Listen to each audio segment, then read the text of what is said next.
We've got 4 great producers from various regions in the state representing different environments, different ecosystems, all practicing managed grazing. And when I say managed grazing, this may be rotational grazing, it may be strip grazing, maybe high density mob grazing. Some of these guys are grazing cover crops on cropland, but they're all managing to improve both the land and the soil health. And in doing that, they're extending the grazing season, often grazing up to 365 days a year. So they're regenerating the land. They're providing the rest and recovery that the plants need. They're improving soil structure, soil organic matter, and infiltration rates. And they each have a little different story. So I'm going to let them introduce themselves. We have with us this morning Brett Peshek from Mountain View, Oklahoma. Let's see, Jared and Justin Rother from around Okarche, Oklahoma. And then we have Doug Galloway, who ranches in Pittsburgh County near McAllister, Oklahoma. So starting with Brett, I'll let you introduce yourself and give a little overview of your operation and your management there. And we'll just kind of go around and hear what you guys have to say. Okay. Thanks, Austin. Yeah, I am located here in Mountain View, so I'm not full-blown Okie, I guess you'd say. I moved down from Nebraska about 6 years now. I started in grazing in the cattle business a little over 4 years now.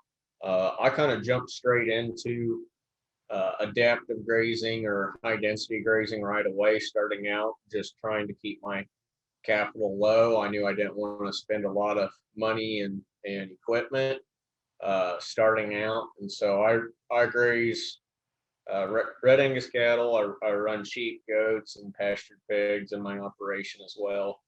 All of them are on a rotation at different densities at different times. So.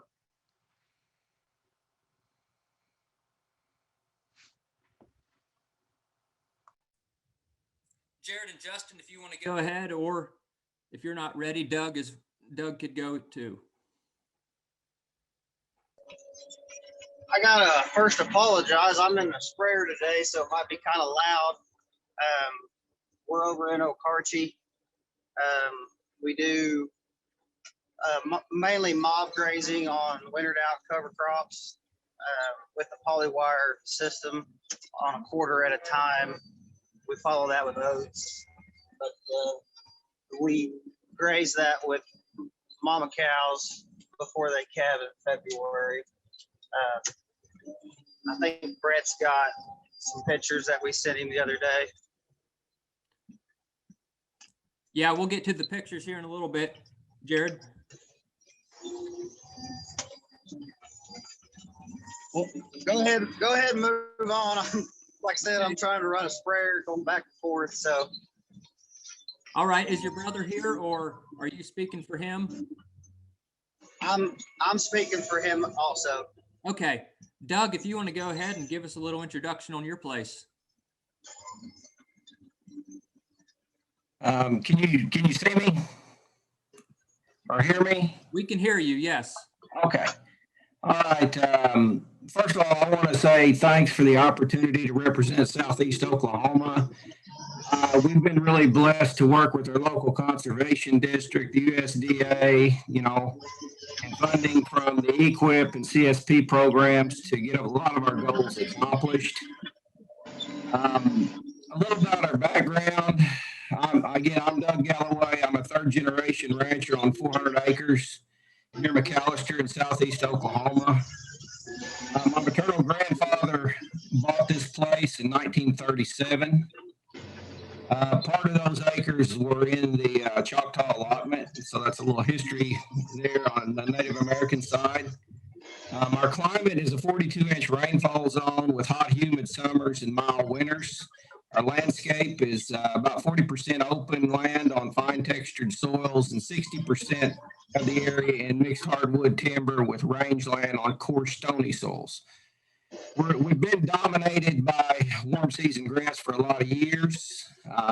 86% of our soils have a water holding capacity of 3.5 inches or less due to the shallow bedrock and the shale limitations. So that in itself promotes a lot of warm season grass.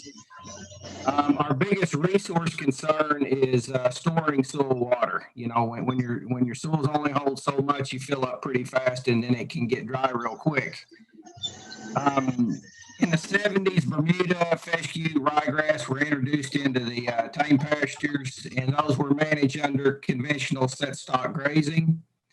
That management included annual fertilizer and weed spray. Our topsoil depth, I was looking at when I did some soil samples in 2008 as we started to take over. We averaged about 4 inches topsoil over all those tame pastures. The timbered lands essentially didn't grow anything but sticks, rocks, and leaves. They haven't been burned or thinned for 90 years. And what we found is that those timbered acres and that native range is a real low-cost, untapped grazing potential for us. So we started to burn and thin timber in 2010 on about 200 acres of that timber, and we set it aside for a wildlife haven. You know, that was the thought at the time. Well, if you got cattle and wildlife, this is for wildlife, this is for cattle. We would dispel a lot of those myths, you know, over the years of management. And anyway, that 200-acre reserve for a year and a half, it saw no cattle, and then came the 2011 drought. And it come down to August, and the guy that had the cattle started showing up with hay, and I'm like, no. I said, we've got an option here. I said, we've got 200 acres that hasn't seen a cow in a year and a half. We turned those cattle in there.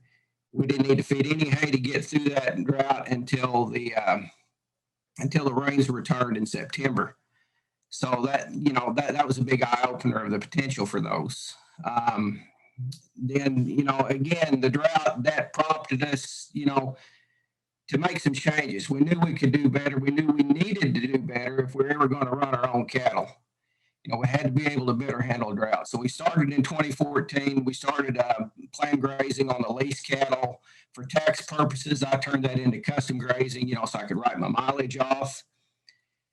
The ranch for us now, it's a part-time occupation because we both, with our own cattle, we both hold full-time jobs. We move the cattle about twice or once a week through 30 paddocks that are delimited mainly with single-strand polywire, temporary post, and on those posts, we really like the fiberglass 3/8 posts with the spring clips. You know, deer don't tear those up. And then our current management focus is we're looking at 4 major pillars of management, one being the planned grazing, second being prescribed fire, third being our timber stand improvement, which is thinning, and then brush control in other areas. And then we also look at, you know, the impact of feeding area to enhance soil and stock water development.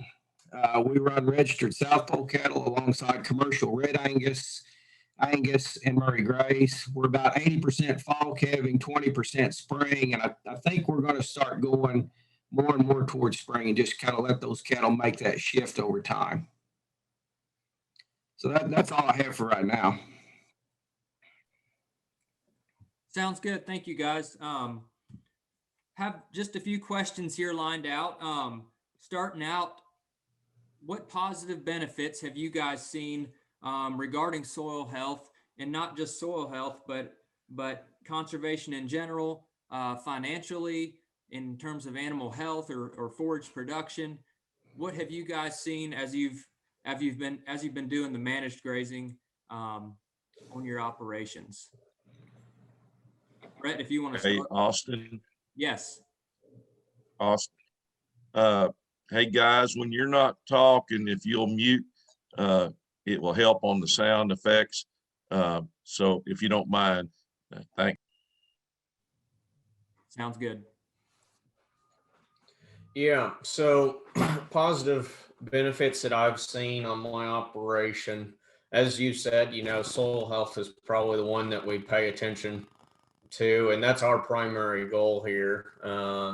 Is how can we benefit the soil by using a different animal, different technique, in a different area to match what we have out there. Being able to adapt to our climate by changing animals or changing livestock has been really the big benefit for me. It allows me to exploit niche markets, understanding my grass production, managing my grass production for niche market opportunities. So financially, the grazing 365, I would argue there's a little bit of better terminology for calling it grazing 365. I would call it resting or growing plants 365, because there's always some place that we're resting. There may be a place that we're grazing, but we're always resting, or we're always trying to regrow something in its place. And that's really allowed for niche markets to open up for me, along with the soil health and minimizing your inputs and your costs. So that's really what's helped for me. All right, thanks, Brett. Jared, do you have any comments on positive benefits? Yeah, so let me stop for a second. We do our cover crop grazing, like you can see in the picture in the background here.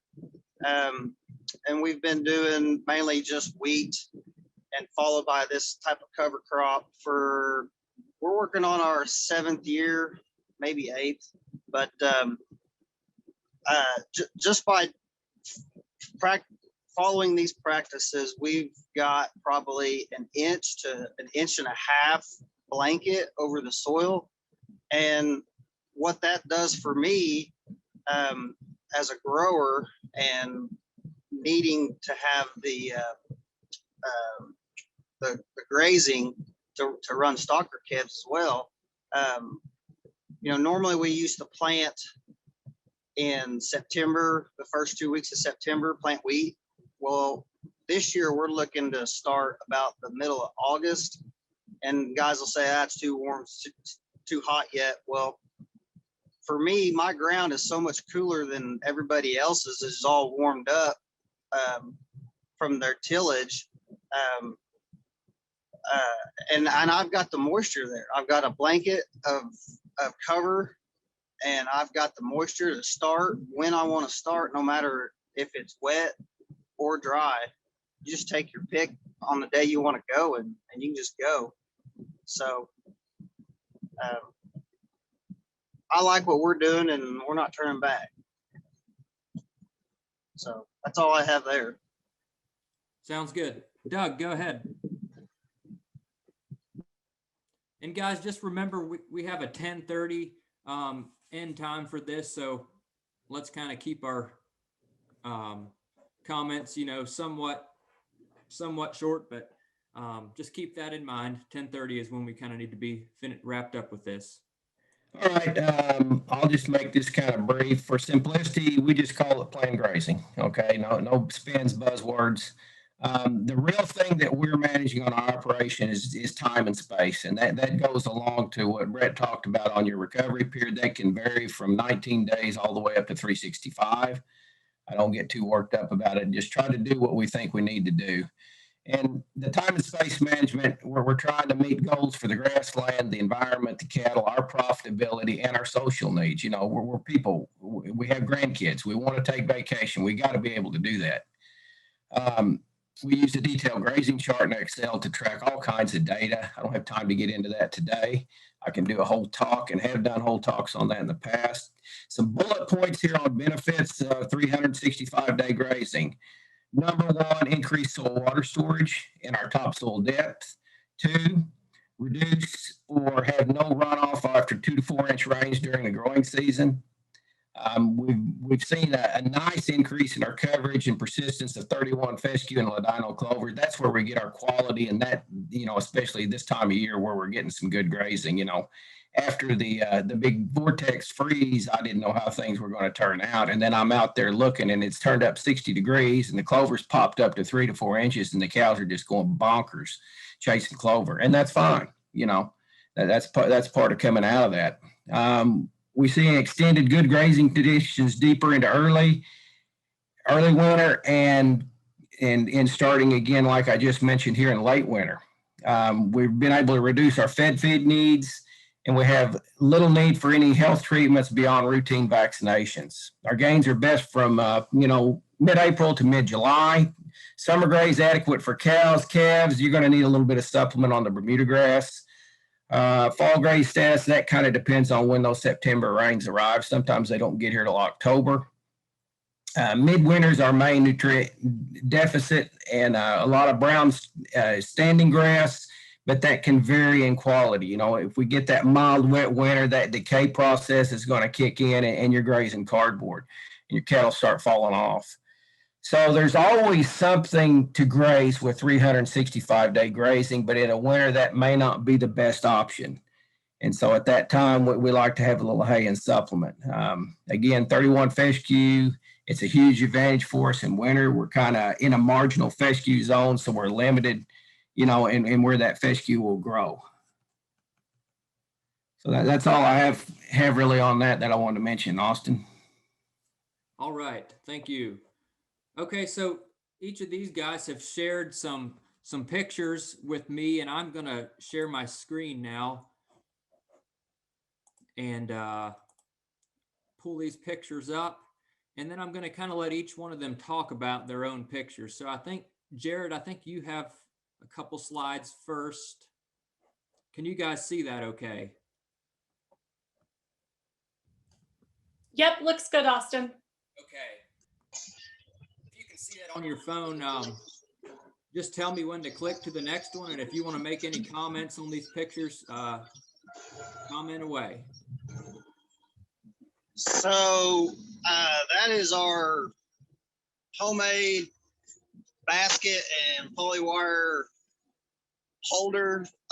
What we use to unroll the wire and also roll it up. We kind of, thanks to the infamous Jimmy Emmons, he sent a few pictures over for me to copy, and that really speeds the process up of putting a half a mile of poly wire fence out and rolling it up. You can roll one up and put one out in less than, in 30 minutes, easy, on a full half a mile. So that's what those first two slides are. And the next one is, that's a pickup, obviously, Ford F-250 pickup sitting in a patch of cover crops of, everyone knows what that is. It's a cover crop. Got your cowpeas and your sunflowers. Apologize for that. Go to the next slide, Austin. That picture there is a pipeline trench that my brother went over and took a picture of. And we're 5 years in no tilling. This is blow sand ground, and you can see that picture explains itself as far as what soil health does for the ground. We've made topsoil there in 4 years on that. The next picture is my two little girls. We go out pumpkin hunting. Thanks to Brett for talking us into putting that in our mix. Sure makes for a good Sunday afternoon. And I believe those are probably all of mine, Austin. Move to the next. Yes, I think so. I think moving on. Go ahead, Brett. Okay, there's my pictures. So a big part of my program also, as Doug mentioned, is, we do supplement a little bit. I keep a little bit of hay around, but I'm also really trying to grow different things, different times of the year. And so particularly trying to cut out nitrogen out of my system completely by growing plants all year round here in Southwest Oklahoma. And these are just some progress pictures here. this was, so October 16th, that was the first summer cover on first year no-till ground.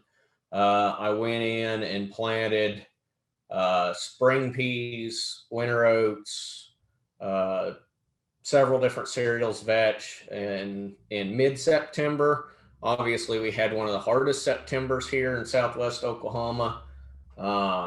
We didn't get anything until October 28th on the ice storm, but Mother Nature kind of has a way of working things out. And so, I feel like if we waited around until October to put anything in, we would have missed out on a lot of opportunity just based off of November 5th of how much our spring peas and our oats and stuff grew after that ice storm. So sometimes you just have to have trust and faith and put some things in that make you question and scratch your head of, why am I out here? It's so dry sometimes. But for me, the seed's not going to plant itself or grow in the bag, and that's not going to do me any good. And that'll bind up to where I have to buy a lot more hay or a lot more supplemental feed. And so obviously grazing perennials is going to be my cheapest return. And you can go ahead and go to the next slide.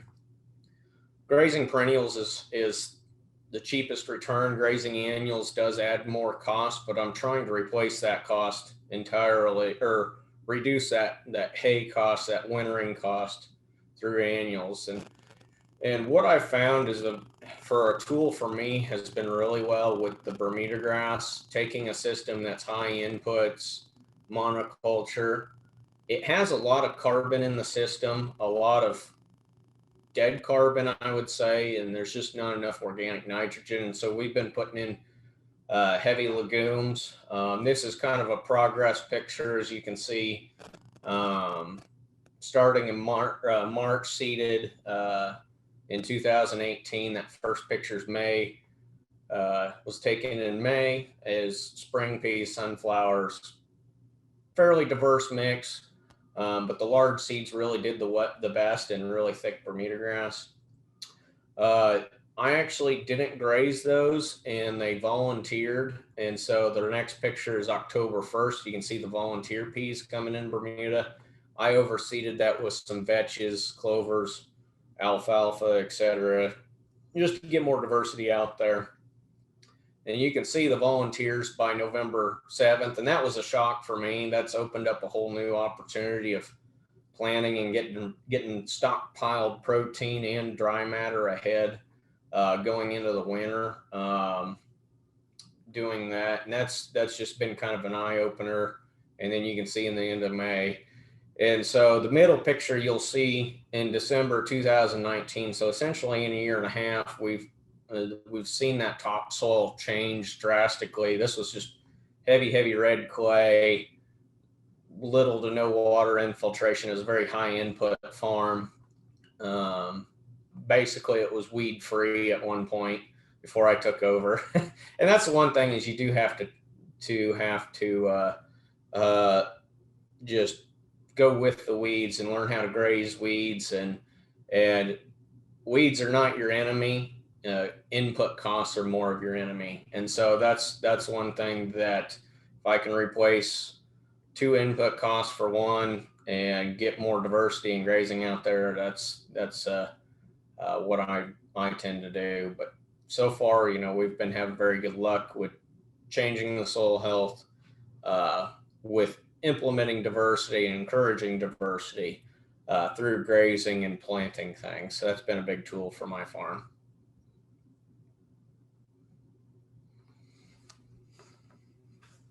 Thank you, Brett. Doug, I think you're up next. You still hear me? You hear me all right? Yes. Okay. For the last 8 years, we've never needed to put anything on full feed with our managed grazing. So that was what was unique about this polar vortex is for 15 days, we had a 1/4 inch of ice and then about 10 inches of snow over that. And that pretty much shut down the grazing for us. And we were back in, this is one of the pictures we use. We monitor heats, we monitor our breeding activity with game cameras. I'll just set them up on the cow herd, different places, and monitor that. And so, you know, picture shows the date there. And what we learned from this, we learned what full feed was. And I, you know, keep good track of costs, so I know what the cost of that is. Point about being in these native units is I've had in doing the prescribed fire and the thinning, we're restoring that water cycle, so we're getting seeps and springs to open back up.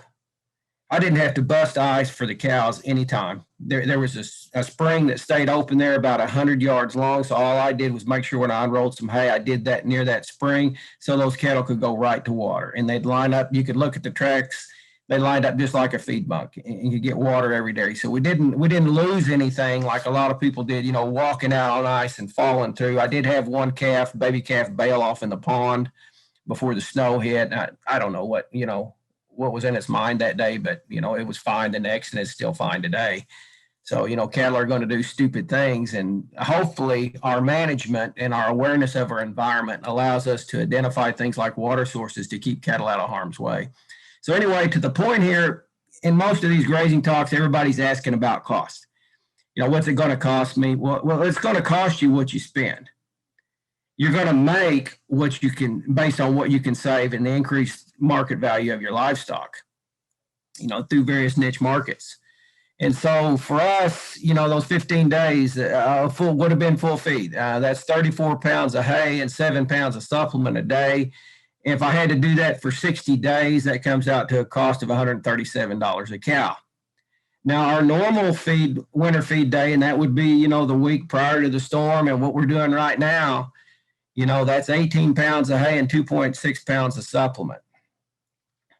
And our cost over 63 days or 60 days there is $63 a cow. So if you look at what the grazing just does, comparing the full feed to our modified normal feeding, we're saving $74 a cow a year.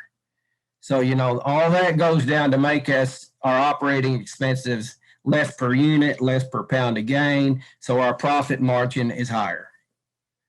Next slide. Okay, shifting gears and going and looking at the low point of the year, we want to go to, you know, our peak forage production, which is about the first part of June. And, you know, that's when our cool seasons are flourishing. You're looking at tame mixed pastures here. Again, in 2008, we had a 4-inch topsoil depth on these acres. If you go and look at it now, we're at 8 to 12 or more on our topsoil depth. We've got perennials in here, such as Bermuda grass, fescue, Dallas grass, various other, you know, types of perennials, perennial clover. We've also got annuals based on again, our environment being marginal fescue zone, a little bit south where perennial cool seasons may struggle. You know, we've got, you know, volunteer ryegrass. It's been there since the 70s, rescue grass, various forbs in there. You know, all of that plays a role, and it, you know, contributes, you know, to that pasture ecosystem and health. We haven't put down any type of broiler litter or lime since 2015. I use those as long-term management goals on tame pasture. I don't foresee needing to do that anymore, or if I do, it'd be on a very limited basis. We haven't done any weed spray since 2010, so we've learned to manage weeds. And one thing about these South Pole cattle, you know, like horse nettle, it's a common weed in Bermuda grass pastures. Well, come August and September, these South Pole cattle are going through and they are mowing the common horse nettle.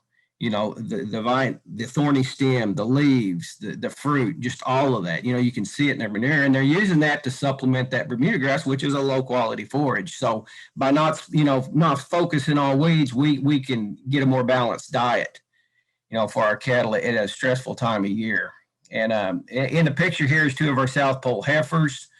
And it's the type of calves they raise. You know, we're looking for, you know, good production in our cattle to complement the maternal ability and, you know, and the heat tolerance. And a requirement for our heifers, we don't recruit a lot of heifers into the cow herd, and that, especially that fall cow herd, because they have to calve right there with mom and compete with sisters and everybody else. And they're, you know, that first calf heifer, she has a tremendous challenge, but that's when we want to challenge our females and try to get the best ones to rise to the top. Next slide.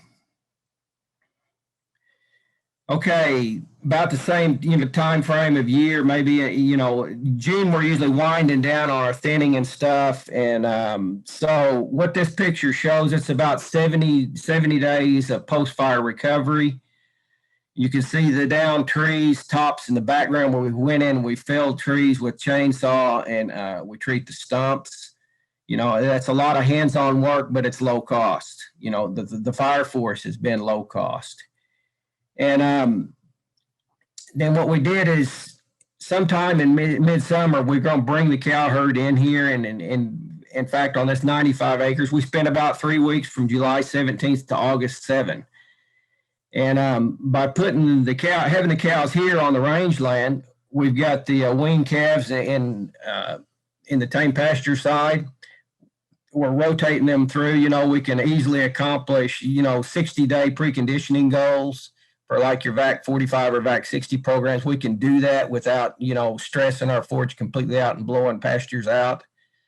And then also the rest on those tame pastures, that's where we're going to start doing our fall calving, a little closer to headquarters. And so we let some of that stuff stockpile, so we've got got good grazing going into fall calving.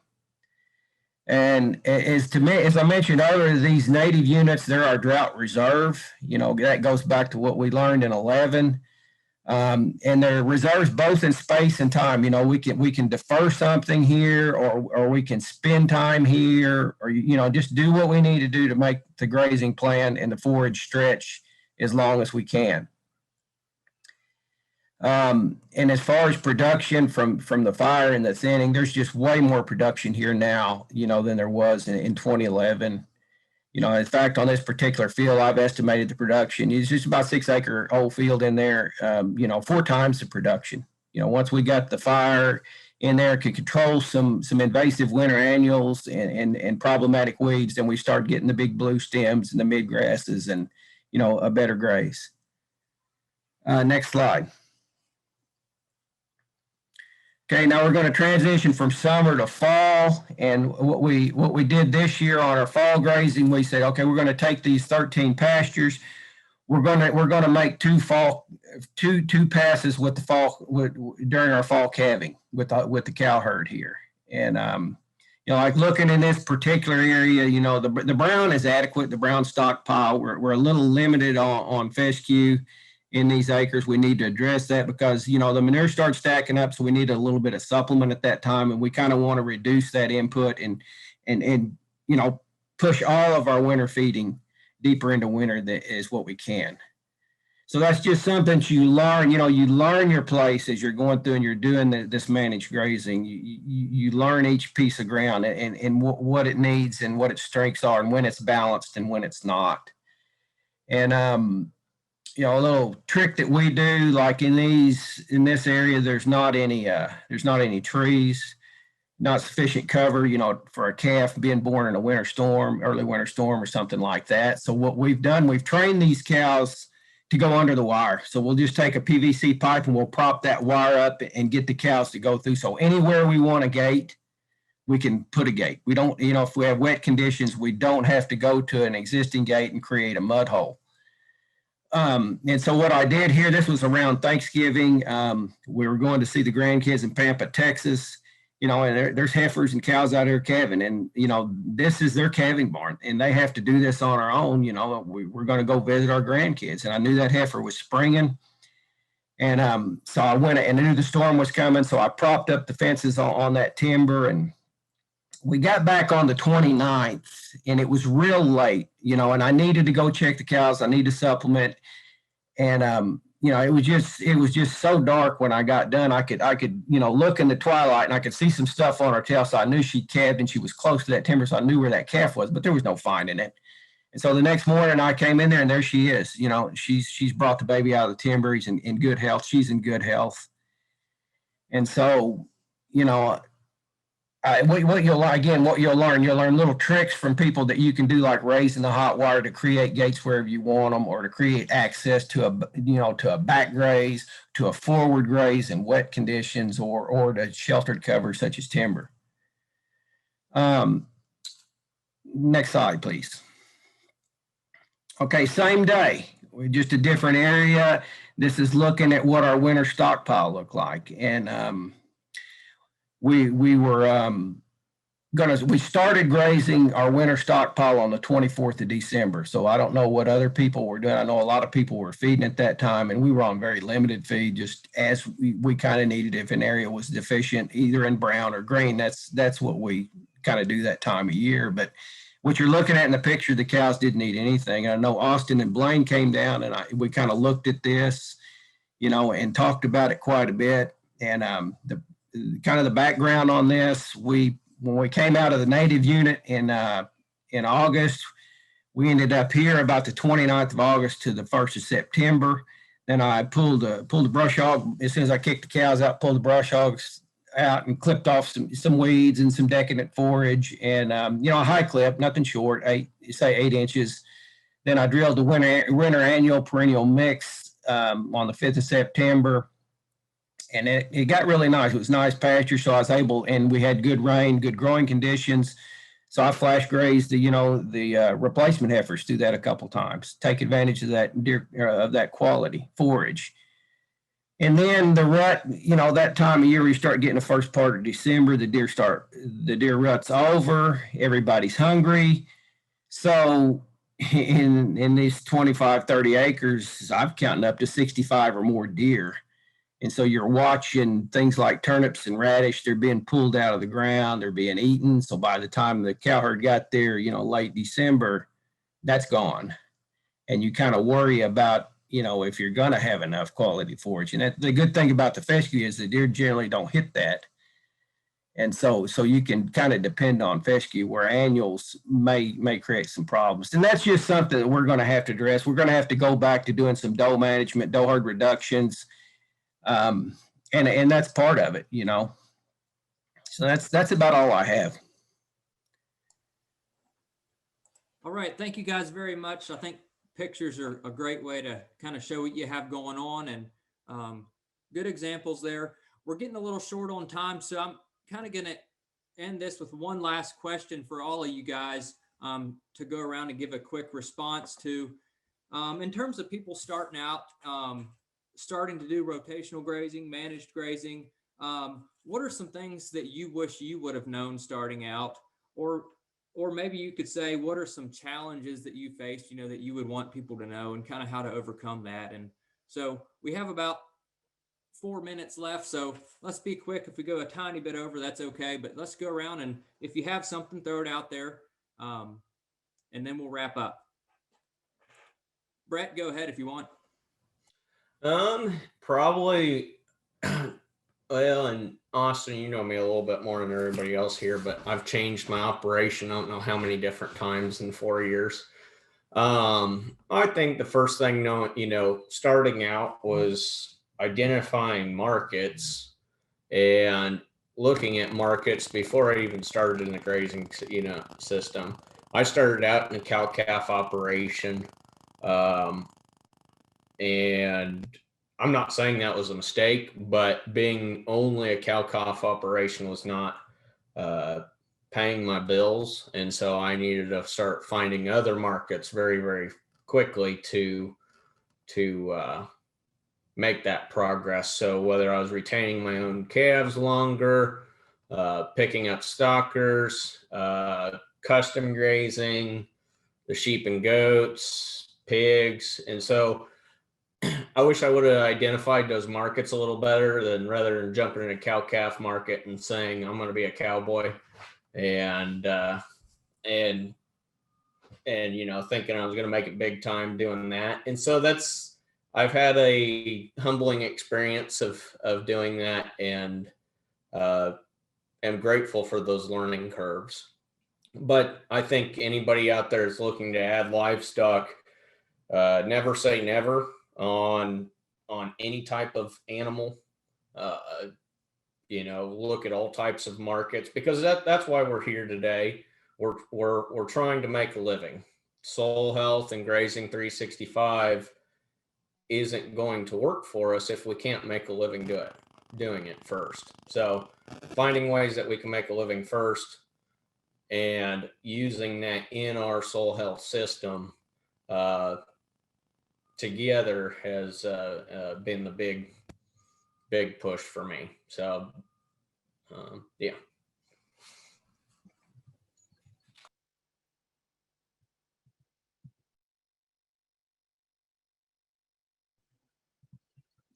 So for me, as far as grazing 365, like Brett was saying, a lot of it is rest for the ground. And one thing I could say is just don't be afraid to adapt. I mean, we started out putting fences up, the polywire fences up across our cover crops, and we did it every day and then we tried every other day. That's just extreme. It was too extreme for us. We couldn't get out there and do the other things we needed to do in our daily routine of doing stuff. And so you just change and you adapt with what Mother Nature throws at you, and just don't be afraid to get out there and try something new. 10 years ago, when I was watching my dad and my grandpa farm, the way they farm, and had the same results with harvest every year, I was like, we got to try something different. And finally talked my brother into trying something different. Here we are. And we enjoy it, and gives us extra time with our families. It's not set on a tractor all summer. So just don't be afraid to try new things and roll with Mother Nature and adapt to it. So Good advice. Alrighty, Doug, if you want to kind of wrap up for us, that'd be great. Oh, well, I'll wrap it up and I'll try to make this kind of quick, I guess. Oops. Can you still hear me? Yes, we can hear you. Okay, I minimized the screen. So probably the one thing that I wish that I had known is the true expert in all of this is the cow. They know more about grazing than we're going to ever understand. And the best that we can hope to do is learn from them through their behavior and what they're trying to communicate through us. And, you read a lot on the internet. There's a lot of white noise out there, but you need to be doing this. You need to be doing that. No, you need to be doing what you can do, what you're comfortable with, what will improve what you think, your management, your land, and pay attention to the animals, whether it's sheep, goats, pigs, whatever. They're going to tell you if problems are fixing to arise. They're going to give you indications. And so, we look a lot at cattle behavior. And a content cow. What's a content cow? Well, she's quiet, she's calm, she's alert, and she's attentive. There may be months on my place where you never hear them. They're there. Everything's right in their world, and there's no need for you to do a whole lot or worry about a whole lot, but if they start talking, you need to go check things out. And monitoring your manure, you want a pie consistency on your manure. We don't want this 4-foot stream of runny manure coming out the back end. And at the other extreme, we don't want manure stacked like cordwood. So somewhere right in the middle is a sweet spot on your manure that tells you that the diet and the contentment are probably going to be there. Any other behavior than that, and I think you need to be paying closer attention. Take a step back. The overall challenge to managers is just being able, again, to accurately read that cow, then make your management decisions. I've got a few bullet points just to close out. Environment's our biggest challenge, and you're going to have to work through that, and you're going to have to learn a lot. You're going to learn from the cow. You're going to learn from what Mother Nature throws at you. Like some of our rough, rocky terrain, that's another bullet point. I'm just not interested in traipsing through that crap and running polywire. There's no point in beating myself up or tearing up equipment trying to do that. So we may graze that a little bigger. Then again, mention our post wires and energizers. All of this stuff is mechanical. It's prone to fail. So you need a plan when you're doing your managed grazing. You're going to spend more time checking fence and more often. And that's one of the problems, that Nick referred to in their deal. They got 5 herds and they don't have time. And so that may not be for them, and that's fine. I respect that. You know, and looking at stock water development, you know, some areas for stock water development, you know, are not going to be practical. That's it can be a huge cost or it could be a minor expense. You know, we're trying to use our surface water, minimize that expense. And, you know, you can spend more money than the value of grazing you're going to get there. And then lastly is endemic diseases and pests. Just because you change grazing management, you may make some of that better, but those endemic diseases are not going to go away anytime soon. And you may get new ones coming in, like take anaplasma. There's 230 to 250 known species of anaplasma, you know, that they're starting to find out. You know, you're not going to combat against that. But I will say that as you're doing this, your cattle health should be getting better. That nutrition's more consistent, and you should have less need for treatments other than your routine vaccinations. And then our pasture quality, again, more, you know, our concern is more wildlife. And so there's some competition with cattle. There's some things we're going to have to address there. So that's all I have. And to kind of close this out, and I just want to say thanks again for the opportunity. And I really appreciate, you know, what you guys have done. Appreciate y'all coming out and to see what's going on in Southeast Oklahoma.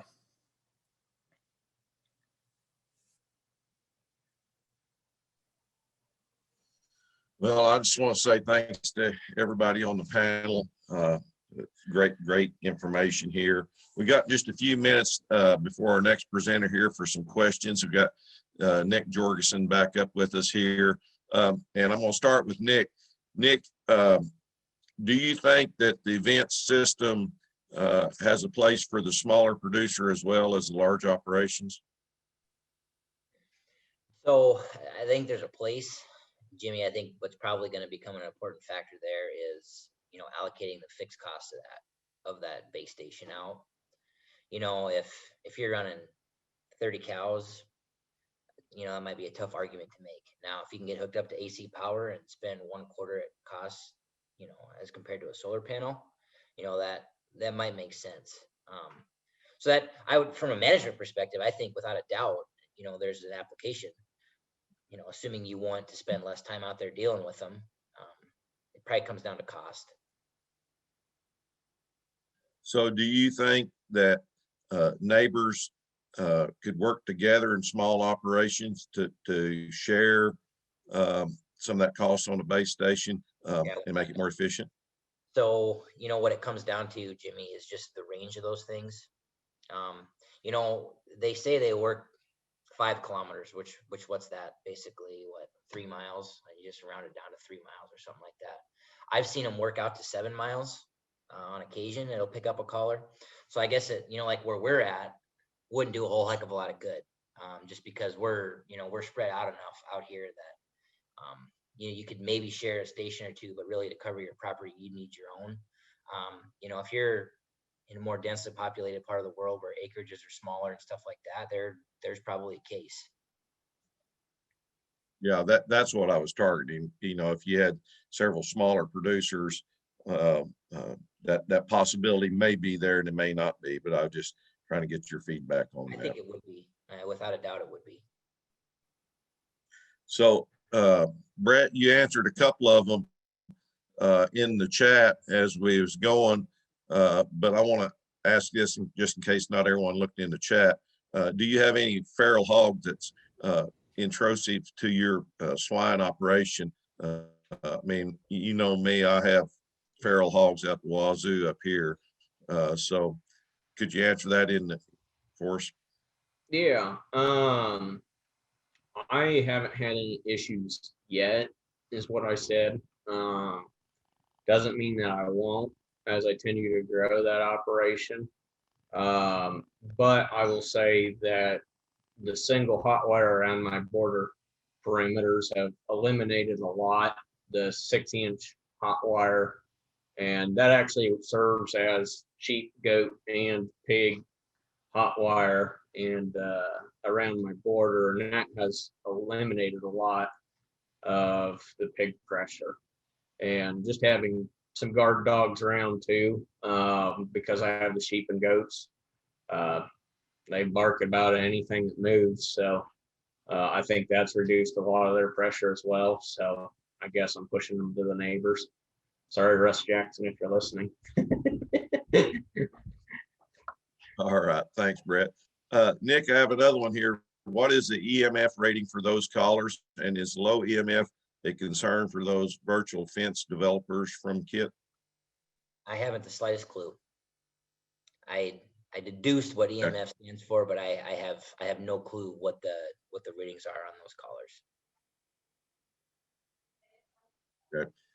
So Vince is a pretty good support mechanism for you, and has been very easy to work with. Yes, as a matter of fact, without their support in this first year, where they're still making a lot of improvements and trying to get this business to where it can be scaled up, without their support from their team, this would have been really, really tough on us. And then, just another candid answer: if you're not comfortable dealing with a computer and dealing with technology, you're not going to like it at all today. Now it will get easier over time, right? But the target generation, right, wrong, or otherwise, is probably people my age, or those that are comfortable. You're shifting from managing your cows with your hands and your legs, right, to your fingers. It's different. Yep. So Jared, I had a question from you. Trey asked in the chat room if I would build him a fencing rig like you did. Could you tell Trey how easy that was to build once I sent the photos?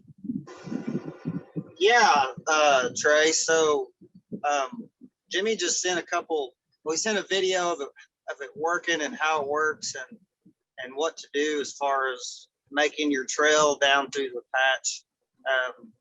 And the easiest thing there is you just pull a 24/5 old rotten tire behind your four-wheeler up and down that one time, and there's your trail and that big tall cover. As far as building the deal itself, I mean, you just start.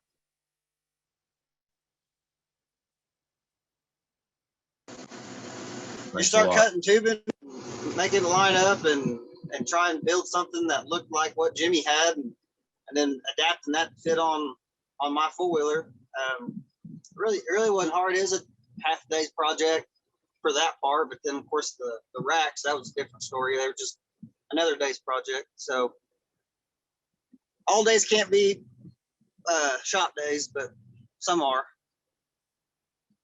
Yep. Thanks a lot, Jared. Doug, you talked about falling trees down.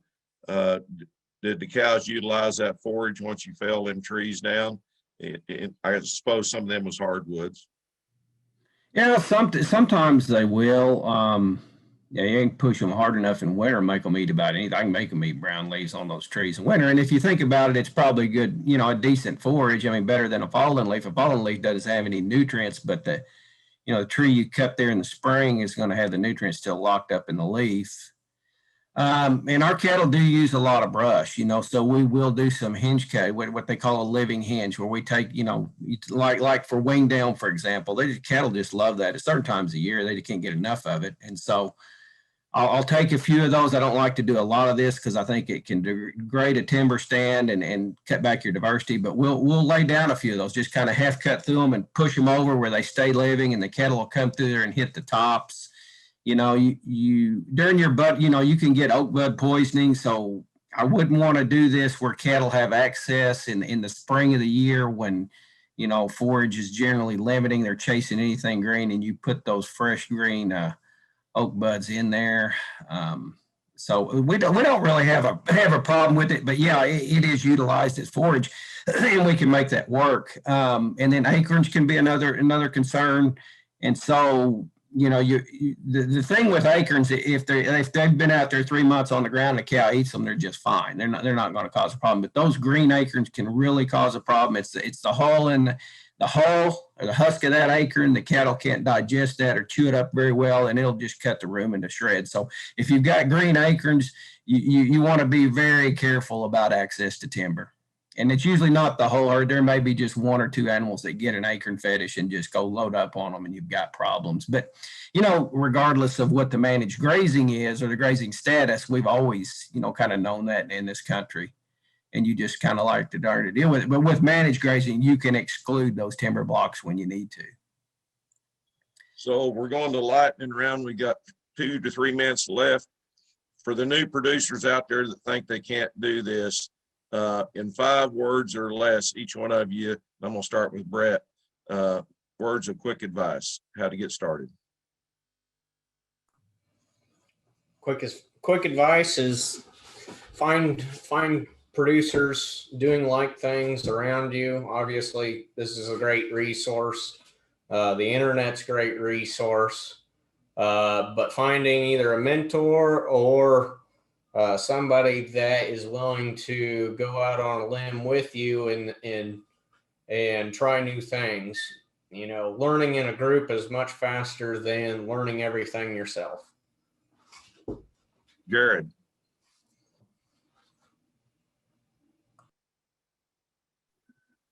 So I agree with everything Brett said. Also, don't be afraid to reach out to anyone who's in your area or doesn't have to be in your area. I mean, Facebook, Messenger, all that kind of stuff is a great tool. This is a great tool to use, and don't worry about what your neighbors are doing or what they think about what you're doing. Just because that's the way they've always done it, that's the way they're going to continue to do it. So just get out there and do your thing. Nick.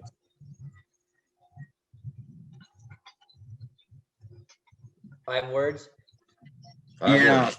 Know where you're at first. Okay. Doug. Okay. I guess a few words, believe in yourself. Kind of the benefits that I talked about, you know, in terms of soil improvement and forage improvement and all of that, you know, it's not a silver bullet overnight type deal. Most people that I've dealt with, you know, when I was doing some consulting, they want the quick fix inside 2 years. Sorry, it doesn't happen. There's no silver bullets. It just takes time. And you've got to keep the faith that as you start changing your management and learn new things and focus, that these benefits and these changes are going to start to occur. And again, you know, I can't stress it enough. You have to pay attention to the cow. You know, she's the true expert in all of this. She's going to help you make good decisions, and she's going to teach you when you make bad ones. So, you know, pay attention to your cattle, learn from them, and don't be afraid. Just don't be afraid, and don't, you know, give in to peer pressure or feel like you got to do this, you got to do that. You know, find a sweet spot, what you're comfortable with. You know, as long as you're giving some recovery, you know, you're going to make progress. All right. Well, thanks everyone. Thanks the panelists. Thanks, Nick. A great opportunity here for producers to learn how it can be done. Virtual fence could be the future. Polywire is easy once you understand it, and don't be afraid to try. That's some of the key points I picked up this morning. So we really appreciate it. Thank you guys very much.